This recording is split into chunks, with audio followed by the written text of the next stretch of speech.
স্বরূপকাঠির জগন্নাথকাঠি বাজারে কঠোর নজরদারির মধ্যেও ৬টি দোকানে চুরি। সাউথ বাংলা নিউজের তথ্য ও ভিডিও চিত্রে দেখুন বিস্তারিত।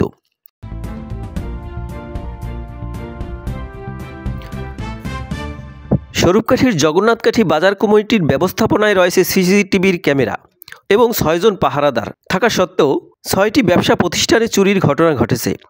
শুক্রবার গভীর রাতে স্বরূপকাঠি পৌর শহরের জগন্নাথকাঠি বন্দরে স্বপ্নীল বস্ত্রালয়, স্বপ্নীল গার্মেন্টস, নুসরাত শাড়ি বিতান, মাতৃ বস্ত্রালয়, AR ট্রেডার্স হার্ডওয়্যার এবং ডিজিটাল অপটিক্স এর ওয়াচ নিয়ে মোট ৬টি দোকানে চুরি হয়েছে।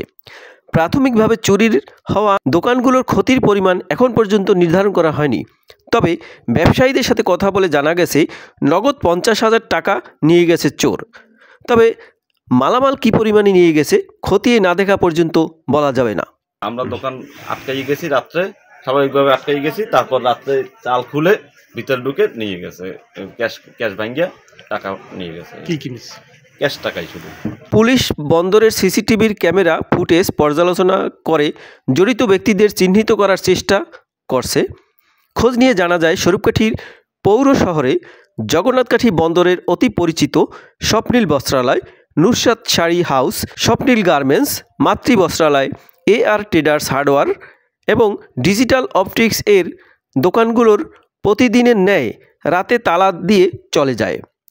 গভীর রাতে চোর দোকানের চালের টিন ছুটিয়ে দোকানের মধ্যে প্রবেশ করে এবং সব দোকানের সিসি ক্যামেরা সেগুলো ভেঙে ফেলে। পরে দোকানের ক্যাশ ভেঙে নগদ টাকা নিয়ে যায়। তবে দোকানের অন্যান্য মালামাল কী পরিমাণ চুরি হয়েছে যাচাই বাছাই না করে দোকান মালিকরা বলতে পারবে না। বাজারে আপনাদের পাহারাদার কয়জন? ৬ জন।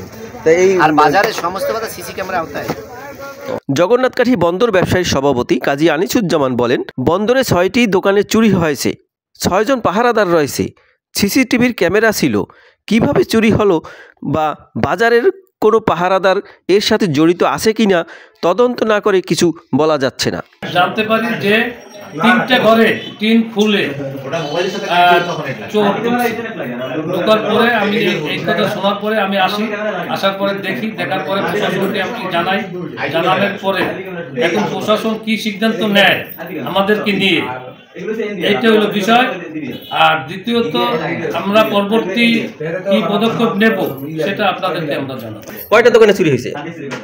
এখন পর্যন্ত পাওয়া যাচ্ছে 6টা দোকান, কিন্তু তেমন ক্ষয়ক্ষতির পরিমাণ তেমন কিছু না, কিন্তু তারপরেও দুঃখজনক যে 6টি দোকানে এক রাত্রে কিভাবে পায়রাদারের গাফলতি আছে কিনা তদন্ত সাপেক্ষে আপনাদের। নেসারাবাদ থানার ওসি বনি আমিন জানান, এই চুরির খবর পেয়ে লোক পাঠিয়েছি, পাহারাদারদের জিজ্ঞাসাবাদ করা হচ্ছে, আমাদের তদন্ত চলমান রয়েছে। আশা করি চোর বা চুরির ঘটনা উদ্ঘাটন করতে পারব। তবে চোর সন্দেহে জিজ্ঞাসাবাদের জন্য একজনকে থানায় নিয়ে আসা হয়েছে।